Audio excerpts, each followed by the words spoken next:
حوالے سے میں ایک اور گزارش بھی کرنا چاہوں گا. یہ بجٹ پاکستان کے تمام شہریوں کے لیے، لیکن بدقسمتی سے کچھ شہری اس سے زیادہ مستفید ہوتے ہیں اور زیادہ شہری جو کثیر تعداد ہے، جو عددی طور پر زیادہ ہے، وہ پاکستان کے پسماندہ طبقات ہیں اور پاکستان کی اقلیتیں. جب تک ہم پاکستان کے تمام شہریوں سے مساوی سلوک نہیں کریں گے، جب تک ریاست پاکستان میں رہنے والے ہر شہری کو ایک آنکھ سے نہیں دیکھے گی اور ایک جیسی توجہ پاکستان کے ہر شہری کو نہیں دے گی، تو یہ تفریق برقرار رہے گی. اور اس تفریق کے انتہائی دردناک کہانیاں ہیں جو میرے علم میں بھی آتی ہیں اور آپ کے علم میں بھی آتی ہیں. اس عید پہ جو چند روز پیشتر پاکستان میں لوگوں نے منائی، ایک ویڈیو کلپ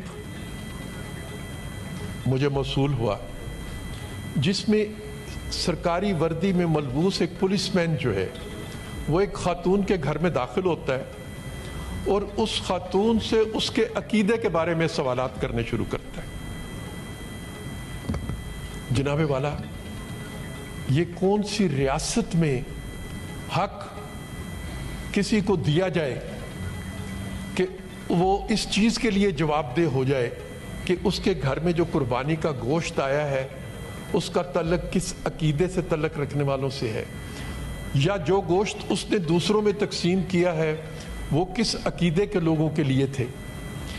ہمارے مذہب میں، مسلمانوں کے مذہب میں، تو اللہ تعالیٰ نے فرمایا کہ قربانی کا گوشت تمہیں مسکینوں میں تقسیم کرنا ہے، تمہیں یتیموں میں تقسیم کرنا ہے، تمہیں بیواؤں میں تقسیم کرنا ہے، تمہیں ان غریبوں میں تقسیم کرنا ہے جو گوشت کھانے کی استطاعت نہیں رکھتے.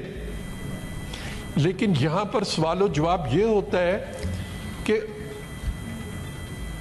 یتیم، مسکین، غریب نہیں. جی order in the house please. اس کا عقیدہ کیا ہے؟ سردار عمر گورگیج صاحب، order in the house please. جس کو گوشت دیا جا سکتا ہے یا گوشت نہیں دیا جا سکتا. یہ صرف ایک مثال میں آپ کے سامنے پیش کر رہا تھا، لیکن اس طرح کے واقعات ہماری اقلیت جو ہے پاکستان میں رہنے والی اور جن کا عقیدہ اکثریت کے عقیدے سے مختلف ہے، وہ تمام اس طرح کے امتحانوں سے گزرتے ہیں. ان کی عبادت گاہیں محفوظ نہیں رہتی، ان کے گھر محفوظ نہیں رہتے، ان کے لیے خطرات پیدا ہوتے ہیں. کبھی کسی پر الزام لگتا ہے اور وہ سالہ سال تک جیل میں رہتا ہے، کبھی کسی کو زندگی سے محروم کر دیا جاتا ہے.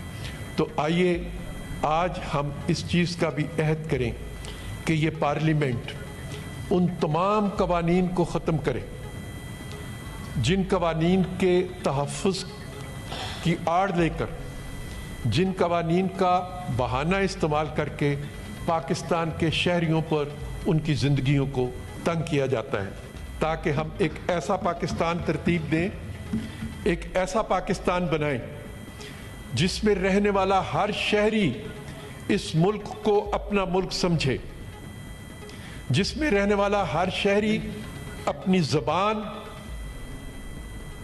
اپنے جغرافیے، اپنے عقیدے کی بنیاد پر نہ پہچانا جائے، بلکہ اس کی پہچان صرف اور صرف یہ ہو کہ وہ پاکستان کا شہری ہے، وہ پاکستان کا ہے اور پاکستان اس کا ہے. بہت بہت شکریہ. اگر آپ مزید ایسی ویڈیوز دیکھنا چاہتے ہیں اور آپ کو ہماری ویڈیو پسند آئی تو ہمارا چینل سبسکرائب کریں. معلومات کا قابل اعتماد ذریعہ CRC، جڑے رہیں CRC کے ساتھ.